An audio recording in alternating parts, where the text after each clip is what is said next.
Three words that I would use to describe James. Dedicated. Thoughtful. Grateful. Optimistic. Persistent. Visionary. Determined. Committed. Tireless. Loving. And compassionate. Big-hearted. Loud. And passionate. And enthusiastic. His enthusiasm is infectious. He can make even the most mundane tasks seem like fun. Organizer. Funny.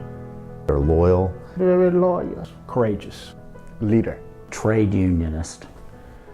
I've known James for many, many years. James has been one of my best friends, and the first time I met him was in 1973 or 1974.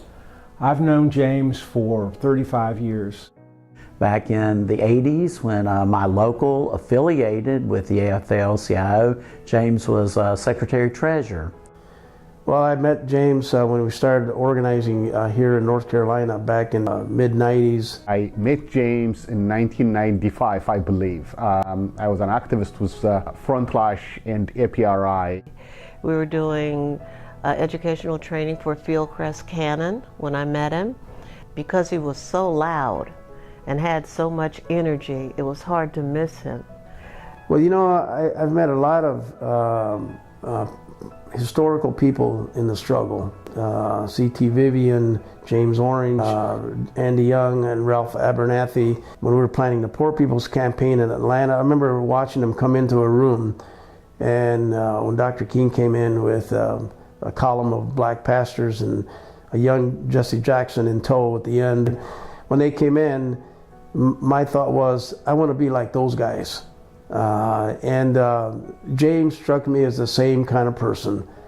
One of my favorite memories of James is when we signed the contract with the Mount Olive Pickle Company and the North Carolina Grower Association, a big press conference.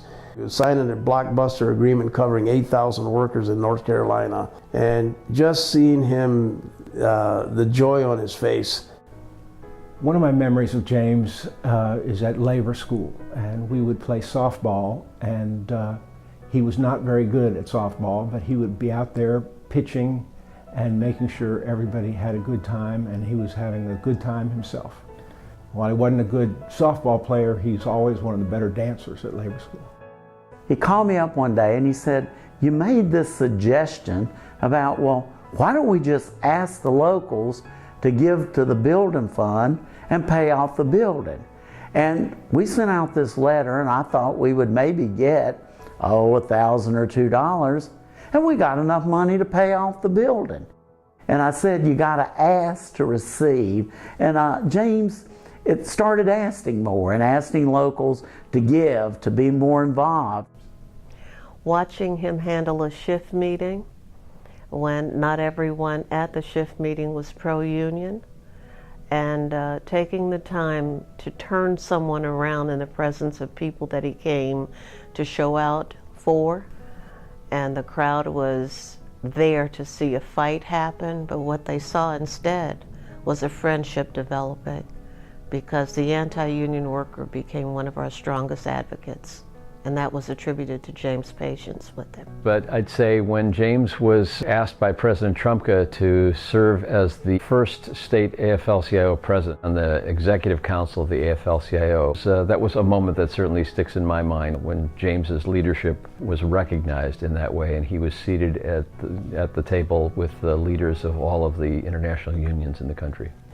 My plant went on a strike in 1988.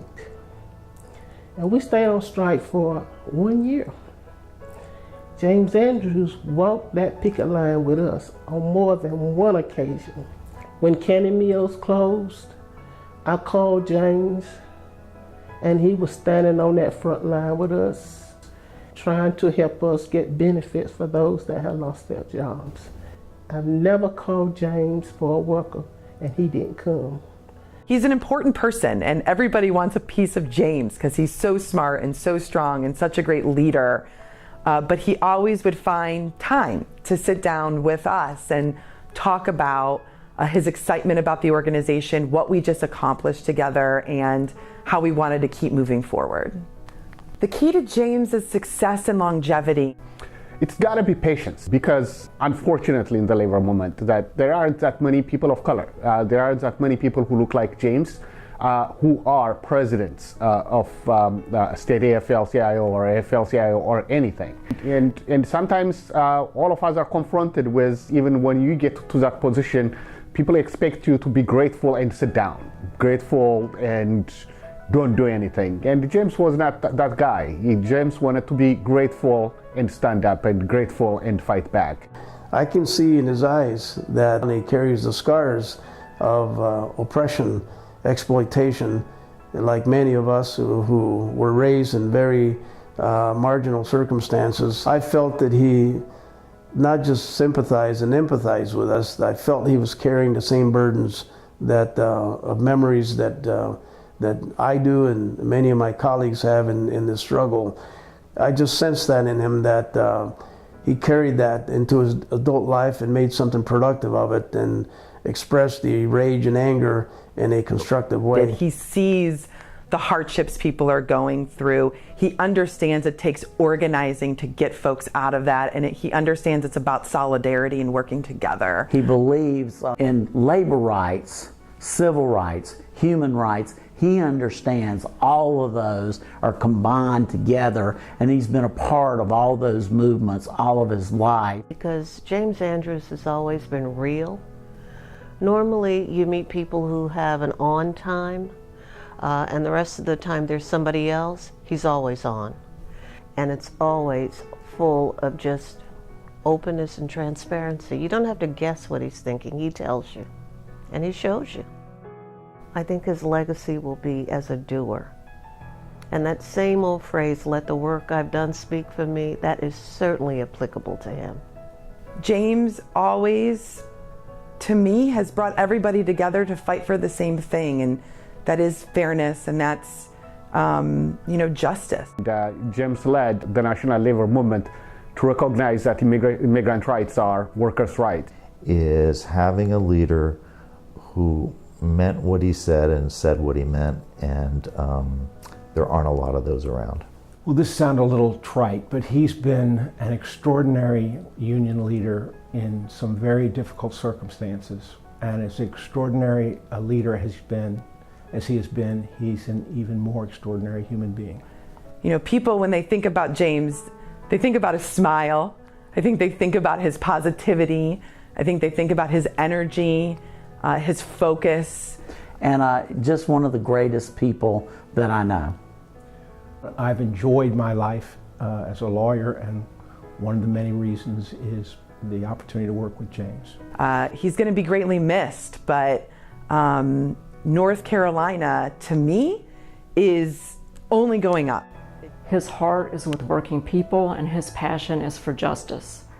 That's why I know that even though James is retiring, he will always be a champion for justice as long as he lives. That's who James is. And as I said earlier, one of the most loyal and compassionate and credible people that I've ever come across. I know you're retiring, but you're not going away, because I want to recruit you to be a full-time volunteer in organizing the South, because I know, we all know in this room that we got to do that. Thank you, and have a wonderful time before we recruit you to volunteer.